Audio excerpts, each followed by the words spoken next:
Welcome to NSTV. ముందుగా వార్తల్లో ముఖ్యాంశాలు.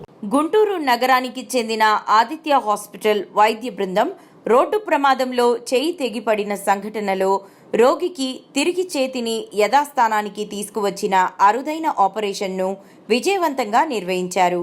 హాస్పిటల్లో జరిగిన విలేకరుల సమావేశంలో డాక్టర్ పి కృష్ణకాంత్ మాట్లాడుతూ, ఇటీవల కాలంలో జరిగిన రోడ్డు ప్రమాదంలో రాజస్థాన్కి చెందిన వ్యక్తికి ఒక చెయ్యి తెగిపోవడంతో రోగికి డాక్టర్లు యోగి బిందేశ్వర్ శిరీష్తో పాటు తాను 6 గంటల పాటు శ్రమించి విరిగిన చెయ్యిని యథాస్థానంలో తెచ్చేందుకు చేసిన ప్రయత్నం విజయవంతం అయిందన్నారు. బ్లడ్ సర్క్యులేషన్ నరాలు బాగానే ఉన్నాయి కాబట్టి అది నల్లగా అవ్వలేదు.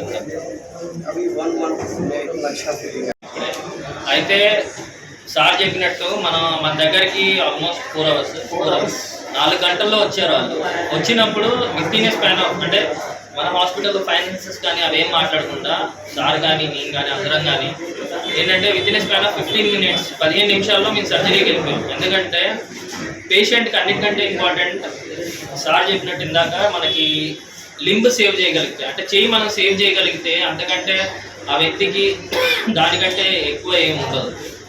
అందుకని ముందు ఫస్ట్ 15 నిమిషాల్లో మనం సర్జరీకి వెళ్ళిపోయాం. సర్జరీకి వెళ్ళే ముందు ఫస్ట్ 15 నిమిషాల్లో అనస్థిషియా ఇచ్చేసి దాన్ని జనరల్ అనస్థిషియా ఇచ్చేసి తను రెడీ చేసేసి బ్లడ్ ట్రాన్స్ఫ్యూషన్ చేసేసి అలానే ఎఫ్ఎఫ్టీలు అవన్నీ పెట్టేసి తన్ని హీమోడైనమిక్ అంటే తన్ని బ్లడ్ పారామీటర్స్ పరంగా వైటల్స్ పరంగా స్టేబుల్ చేసేసారు మన అనస్థిషియా కానీ క్రిటికల్ కేర్. ఏదైతే క్రిటికల్ కేర్ ఎందుకు ఇంపార్టెంట్ అంటే ఎందుకు ఇంపార్టెంట్ అని మన బిందేశ్ డాక్టర్ గారు ఇందాక చెప్పినట్టు ఫస్ట్ 15-20 నిమిషాల్లో ఆ పేషెంట్కి చేయాల్సిందంతా చేసేస్తూ దాని తర్వాత పేషెంట్ని రెడీ చేసేసారు.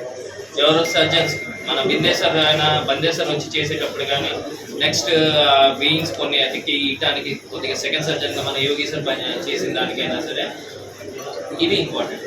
సెకండ్ వచ్చేసి దాని తర్వాత surgery almost 7 to 8 hours last అయింది. ఆ రోజు ఆల్మోస్ట్ ఈవినింగ్ నైట్ 11:30-12 స్టార్ట్ అయితే మార్నింగ్ 6:30-7 వరకు సర్జరీ జరిగింది. సర్జరీ జరిగిన తర్వాత సర్జరీ వైపు నుంచి సక్సెస్ అయిపోయింది. నెక్స్ట్ మాకు వచ్చిన భయం